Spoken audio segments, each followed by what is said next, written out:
Sampurasun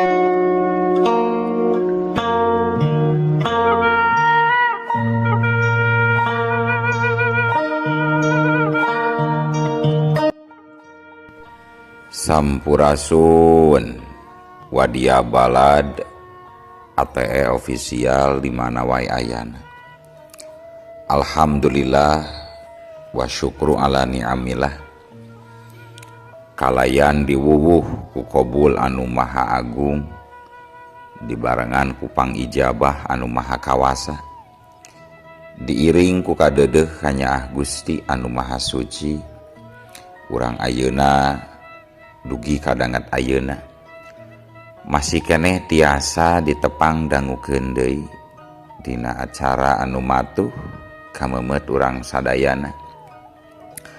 Nyatana dina pagelaran dongeng Sunda jejer carita anak jin sabakota.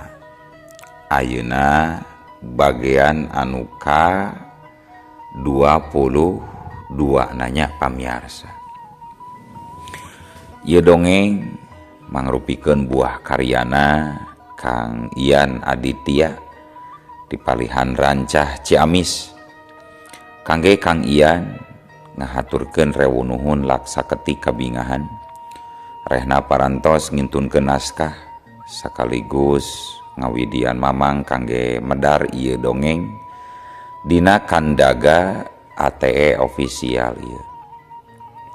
Atuh sumangga kanu teu acan subrek kantun subrek heula, ngarah langkung pogot sareng langkung sumanget deui ka si mamangna dina enggoning medar ieu dongengna. Nging hilap di like di komennya nu saseueur-seueurna. Laina naon. Mamang masok bingah kitunya. Upami maosan komentar-komentar ti para wargi sadayana teh.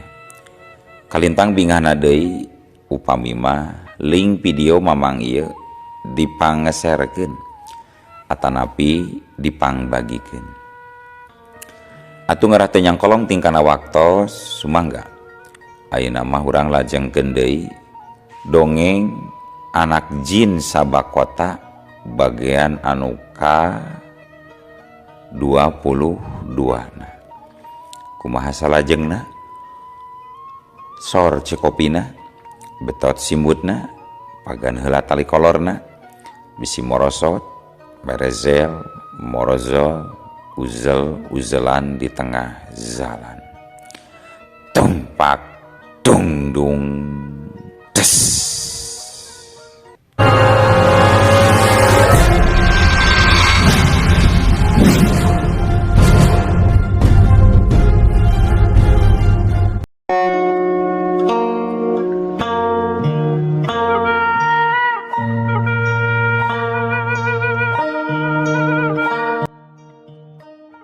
Sakedapan mah kaayaan di jongko buah jadi hareugeun.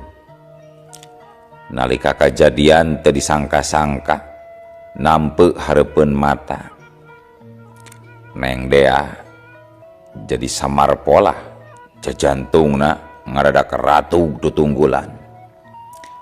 Perasaanana campur aduk antara bungah jeung kasedih.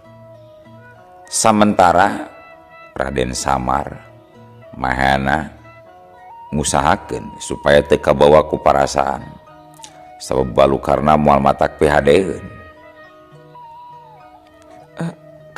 Kang Samar, ceuk Neng Dea alon. Dina tungtung bibirna aya saulas imut kasedih saperti kagambarna kongkolak matana. Dea, tos lami di dieu Neng. Walon Raden Samar maena gancang nanya pikeun nganetralkeun kaayaan.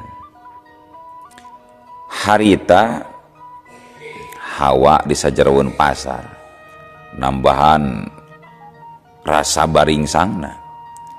Komo pikeun Neng Mita mah nalika nenjo salakina padu teuteup jeung Neng Dea. Rasa timburuna teu bisa disumputkeun. Makana detik eta keneh manehna tuluy muntangan leungeun ka salakina bari pok nyarita. Dea, Ari buah cerme sabaraan sakilona deh ya? Oh, 50 ribuan bu. Tembal Neng Dea jadi kagok, sedangkan Raden Samar ukur ngarenghap pada kasar satuluyna mairan. Tos we atuh peser sadaya nanya kangge piparagieun ari keur hoyong. Aya sabaraha kilo eta sadayana Neng? Kitu ceuk Raden Samar ka Neng Dea. Pamit telepat mah kantun 10 kiloan eta teh Kang. Kin atunya urang timbang deui atunya. Wioslah teu kedah keun we ngingting ditimbang da sanes icalan deui ieu mah. Sanes icaleun deui wadahan we kana karung plastiknya. Sanggeus kitu mah Neng Dea gura-giru ngawadahan buah cereme kana karung plastik. Sabot keur kitu Neng Mita kadenge cumarita. Meni diborong meserna oge. Ari Neng Dea manya. Cek Neng Mita semu kasahkeus. Engke deui nyarios kitu nanya dina mobil atawa di bumi. Aya mah bisa aya nu kacepretan getih hayu. Neng Mita ukur ngabalieur. Samantara Raden Samar tuluy mikeun duit ka Neng Dea. Neng, ari ieu kios Neng? Tanya Raden Samar bari nyodorkeun duit sagepok. Sanes Kang, abdi mamung damal wungkul. Ya artos meuli seueur-seueur teuing Kang. Ngingriw mangga kangge Dea sapalih nanya. Candak kangge kaprayogian. Cik Raden Samar semu ngaharewos ngomongna teh. Neng Dea unggeuh. Manehna cukup ngarti kana kaayaan. Satuluyna sanggeus rengse ngaduitan buah cerme mah Raden Samar tuluy amitan. Neng, akang bade teras uhi teh nya, sok sing laris dagangna ku akan didungakeun. Mohon Kang, hatur nuhun. Sanggeus kitu mah Neng Dea tuluy sasalaman jeung Raden Samar. Teu poho ka Neng Mita. Sanajan harita Neng Mita mah rada ngabalieur. Tapi pikeun Neng Dea cukup ngamaklum karena perasaan Neng Mita. Beuki beurang pasar teh tambah rame. Atuh puguh we nalika kaluar ti jongko buah Neng Dea teh meuni heurin usik. Katurug-turug Raden Samar ngajingjing buah cerme 10 kilo kaayana mubuh hese wae. Akhirna najan bari jeung gogombrot kesang Raden Samar jeung Neng Mita nepi kana tempat parkiran mobilna. Didinya kalayan teu loba cumarita deui. Neng Mita tuluy asup kana mobil. Bari teu poho nutupkeun deui pantona satakerna. Malah saking kutarikna mobilna oge kuat ka oyag. Raden Samar ukur bisa ngarenghap panjang tanpa ngomong sakecap-kecap acan. Sedangkan Neng Mita beungeutna angkeub. Danget eta ngahaja Neng Mita ngagas mobilna rada jero supaya lajuna nyemprung jeung tereh nepi ka imah tempat anu dituju. Malah nincak gasna oge semu dijejekeun kulantaran keheuleun kanu jadi salakina. Dumeh katempuana menuju ke bunga pisan waktu patepung jeung Neng Dea teh. Gancangna carita sanggeus nepi ka imah. Neng Mita tuluy kaluar tina mobil. Saterusna asup ka imah tanpa nolih deui ka salakina. Harita Raden Samar ukur gogodag we nempo kalakuan pamajikanna. Tapi najan kitu manehna teu loba omong. Sanepina ka jero imah Raden Samar mikeun buah cerme ka bimina supaya dibagikeun da loba ieu cenah. Sedengkeun manehna mah ukur nyesakeun keur sakalieun ari Neng Mita hayangeun wungkul. Nalika asup ka jero kamar kasampak teh pamajikanna keur ngadepuk. Awakna ngahaja jika nama ditindihan ku guguling. Raden Samar ngagerentes na jero hatena.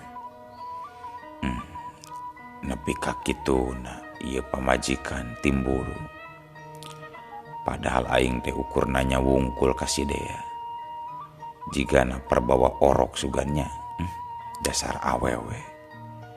Kitu gerentesna Raden Samar. Bari tuluy gek diuk sagigireun Neng Mita. Neng, cek Raden Samar leuleuy. Ieu buah cereme bade dikumahakeun, bade dirujak atanapi bade dikulu beula ieu. Ngahaja Raden Samar ngomong kitu sote supaya pamajikanna seuri. Tapi dangat eta mah boro-boro seuri nembalan oge henteu.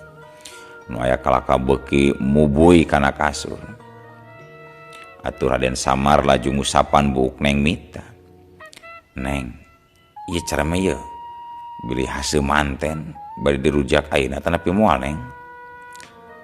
Alim Kang, hoyong soteh tadi. Jadi aya selera abdina oge enak mah Kang. Walau Neng Mita bari tetep ngedepuk sedangkan cimatana mah geus baseuh dina kasur. Kunaon atuh janten teu selera kitu. Kacape-cape milari tadi teh. Nyantos atuh ku Akang we di imam sadenanya. Mangga teh teuing sing seep oge. Da eta mah spesial ti Sidea kangge Akang. Raden Samar nyengir. Dikitukeun teh nyengir sorangan. Panyangkana teu salah yen pamajikanna keur timburu. Hampura Akangnya Neng. Da teu dihaja Akang oge. Ari sugan teh sanes Sidea anu icalanana. Kajaba teh eta pan Akangna oge ukurnanya wungkul sawajarna. Manya sawajarna menesilih tetep. Emangna abdi teu ninggal kitu Kang? Cek Neng Mita bari kadenge nginghak ceurik ayeuna mah. Neuteuk sote pedah kaget Akang maneng. Muhun pedah teu nyana kitu bisa pamprok jeung Sidea di dinya. Pamaget mah emang sok kitu, sok bisaan ngeles. Cek Neng Mita bari kasah geus. Ih, kaditu gerak Kang kaditu ngingu sapaan? Cek Neng Mita bari nyurungkeun leungeun salakina. Sedangkeun anu disurungkeun nama ngadon seuri leutik sabab ngarasa lucu oge nempo tingkah pola pamajikanana anu tuluy dikurubung ku simbut. Nyantos atuh ari alim diusapan mah Akang rek kaluar wae. Rek milari deui cereme tinu sanes. Cek Raden Samar ngahaja ngomong kitu soteh supaya Neng Mita hudang. Bener pisan. Waktu Raden Samar karek oge mukakeun panto kamar, Neng Mita tuluy hudang bari ngagerowan. Kang, Reg. Raden Samar eureun tina lengkahna, tapi teu wakamalik. Ngahaja najan tuluy nembalan manehna ngajanteng heula nonggongan. Aya naon Neng? bade ka mana? Bade kaluar heula Neng. Da bonga diusapan oge tos alim. Akang mah mending milari cereme we buaya di gunung Ceremai dina tangkalna. Tapi wayahna meureunannya moal waka uwi hari can kenging mah. Rembala Raden Samar bisaan pisan jeung sieunan pamajikanana teh. Nging atuh Kang. Engke abdi jeung saha di dieu. Akang mah tegaan Kang. Nging Akhirna ari jeung sieunan rek ditinggalkeun mah Neng Mita nyerah oge. Kituna teh bari ceurik. Satuluyna Raden Samar gancang nyampeurkeun pamajikanana. Bari tuluy ditangkep jeung diusapan. Moal atuh Neng, piraku Akang rek tega ninggalkeun. Sing percaya Akang mah moal midua. Nah hate Akang mah cukup ku salira bojo Akang. Ngadenge rayuan maut kitu ti salakina. Antukna Neng Mita ukur ngahep-hep dina rangkulan salakina. Sapoe ti harita Neng Mita dipariksa ka dokter kandungan. Tetelah bener pisan hasilna positif. Yen Neng Mita keur ka kandungan.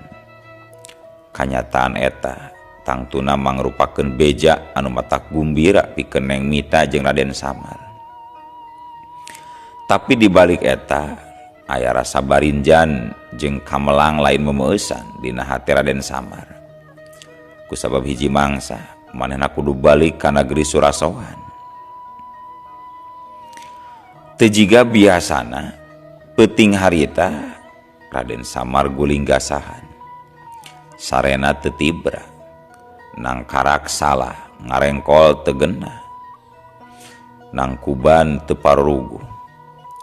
Sakali-kali ngusapan beuteung pamajikanana anu geus sare tibra sagigireunana. Pipina diusapan, tarangna dicium, tapi tetep teu ngajadikeun dirina tentrem. Anu puguh mah kalaka tambah rasa barinjan. Aduh, Gusti, na kudu kumaha ari geus kieu. Sedengkeun aing sakedeung deui bakal boga anak. Asa piraku mun kudu ditinggalkeun kitu wae mah ku aing. Gerendeng Raden Samar dina jero hatena. Kapaksa ieu mah aing kudu nepungan heula ama jeung ambu di Surasowan.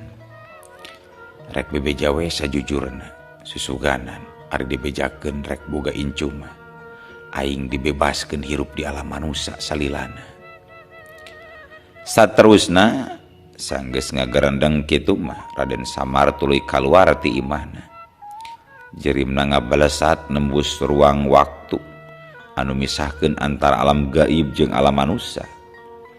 Sanggeus samehna nyerep heula Neng Mita supaya sarena poho nepi ka manehna datang deui. Para wargi sadayana caturkeun kaayaan di Surasowan, nagri jin muslim anu kakoncara kajana pria ku karamah tamahan rahayatna. Taneuhna subur, loh jinawi, rajana adil tur wijaksana. Poe harita kaayaan di Karaton Surasowan leuwih rame tibatan poe biasana. Kusabab putra mahkota kiwari datang ti panyabaana. Dina dangat eta Sang Prabu Samarkenda miwah Prameswari Nyi Sri Kandini kabek ku kabunga kaasup sakabeh pangeusina. Prabu Samarkenda ngandika kedaling lisan. Bagia anaki, bagia. Emak jeung ibu kacida bagjana. Dumeh hidup datang dina wangkid ieu. Kumaha kayan di alam manusia teh, na leuwih alus tibatan di alam urang jalu. Gusti Permaisuri ngilumairan. Kasep, anak king, anak ibu. Be kadieu ngadeukeutan. Ibu kacida sonona hayang papanggih ti bareto. Na atuh meuni betah-betah teuing di panyabaan teh. Meuni plengles. Jeung deui kumaha bejana pamajikan hidup ayeuna Kasep, Jalu, Soleh, Menak, Jingo. Alhamdulillah ibu. Ama wayana hibar pangdunga ti salira duaan. Abdi aya dina kawilujengan. Hapunten abdi nembe tiasa nepangan deui ayeuna. Kumarginya kitu di alam manusia teh kalintang betahna ama ambo. Walon Raden Samar ajrih naker di hareupeun ibu ramana. Nya syukur atuh ari waras badan mah. Daita oge mangrupakeun nikmat anu kacida gedena najan mindeng dipopogeun. Ari panyana amama tebetah peda numutkeun perhitungan masih 3 tahun kurang saeutik kene kana waktuna balik teh salira teh Kasep. Numawi ama dumasar kana hal eta abdi teh ayeuna ngahaja uwi heula salianti ngaraosono ka salira duaan. Tapi sateu acana nada si hapunten anu sageung-ageungna Hapunten anu kasuhun. Rehna ieu teh aya nu bade didugikeun ku abdi ka ama sareng ka ambu. Aya naon deui Kasep? Sok geura cumarita. Nya aya naon? Sok gerawak Cambalaga. Aya naon sabenerna anak king? Satuluyna Raden Samar nyaritakeun sajujurna. Yen dirina sakedeung deui oge bakal boga anak ti Neng Mita. Lian ti eta, Raden Samar menta waktu di alam manusia dipanjangkeun nepi ka anakna dewasa. Sarengsena ngabandungan guaran caritaan anakna, Prabu Samarkenda jeung Nyi Sri Kandini jadi ngaharuk, alatan bingung lain memeeusan. Kusabab lamun kahayang anakna dituturkeun rek saha anu rek neruskeun tahta karajaan Surasawan. Sabalikna lamun kahayangna teu dituturkeun maehna oge ngarasakeun kumaha beratna lamun papisah jeung nu jadi anak. Perasaanna jadi campur aduk antara kabungah jeung kabingung. Ari bungahna nyaeta pedah rek boga incu, sedangkan kabingungna antara kabutuhan jeung aturan. Akhirna sacara wijaksana Prabu Samarkenda harita cumarita. Jalu kieu ari ceuk ama mah mending kieu we heula. Da aya keneh waktu ieu. Sok wae lakonan heula salila 3 taun deui hirup di alam manusia. Ari perkara urusan kareup amarek mikir picaraeunana sangkan leuwih hade. Mudah-mudahan we dina sajeroning waktu eta aya jalan keluar anu alus. Wayahna ama ayeuna mah moal kamere kaputusan jalu. Harita Raden Samar ukur bisa narik napas panjang waktu ngadenge omongan kitu ti kolotna. Satuluyna mehna nyuuh kanu jadi ibuna. Kumaha tuh ibu? Abdi janten bingung kieu abu. Kitu cek Raden Samar. Sing sabar anak king, sing tenang. Ibu yakin dina mangsana pasti aya jalan anu hade keur hidep jeung kulawarga hidep. Ayeuna mah aluksi mending ngareureuh we heula supaya isuk bisa cenghar deui jalu. Walon Nyi Ratu bari ngusapan Raden Samar anakna. Hapunten ambu, abdi moal tiasa lami-lami panginten. Kumargi hawatos kapun bojo dikantunkeun nyalira ambu. Setengah pundung Raden Samar ngawalon kitu. Prabu Samarkenda jeung Permaisuri jadi silih reret dume anakna meniru rusuhan. Teu sare-sare acan sakitu kasebutna nganjang ka indung bapa di karaton. Tapi kilang kitu manehna teu bisa ngahalangan sabab nyaho kana pasipatan Raden Samar teu kaop boga kahayang sok keukeuh kudu ditedunan wae. Tapi duka ayeuna mah kusabab geus bogan pamajikan meureunna. Prabu Samarkenda ngagerentesna jero hatena. Gua pundung deui we ieu manak aing teh. Dasar anak lalaki aing jadi lieur mikiranana. Sabot keur kitu Gusti Permaisuri cumarita. Nya terserah hidup eta mah jalu, ari moal sare heula di dieu mah. Ngan kahade jaga diri ulah rek kabawa ku sakaba-kaba. Cek Permaiswari Sri Kandini. Sanajan ari hate mah ngarasahan jakal. Dumeh anakna meuni sakedeung pisan nganjang ka lembur teh. Mohon hatur nuhun ambu. Mangga atuh ama, ambu ku abdi dikantun heula. Hapunten abdi tos ngarerepot jeung ngaririweuh. Kitu harita pungkasna Raden Samar semu kuciwa. Saterusna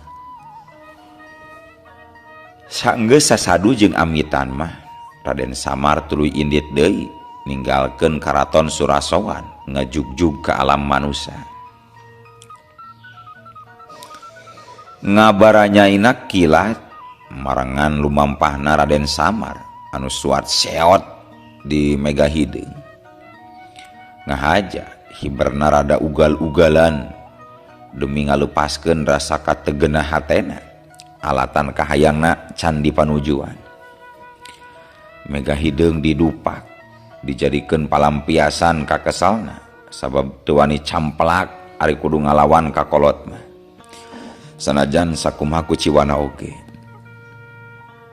Sanggeus aya di luhureun kota Bandung kalawan teu loba catur deui jirim Raden Samar tuluy nyirorot nuju ka imahna. Dibarung ku angin ngagelebug tarik kehadiranna cukup ngagerwahkeun para panghuni komplek imah. Malah panghuni imah nepi kalaluar kulantaran disangkana aya angin topan. Wus cilagedeg jirim Raden Samar kiwari geus aya sagigireuneng mita anu masih keneh sare tibra. Teu pati lila ti harita ngong adan subuh kadenge patembalan ti unggal masjid. Tapi nalika keur kitu saur heula saur keun atunya ieu dongeng teh urang cekapkeun wae heula dugi ka dieu.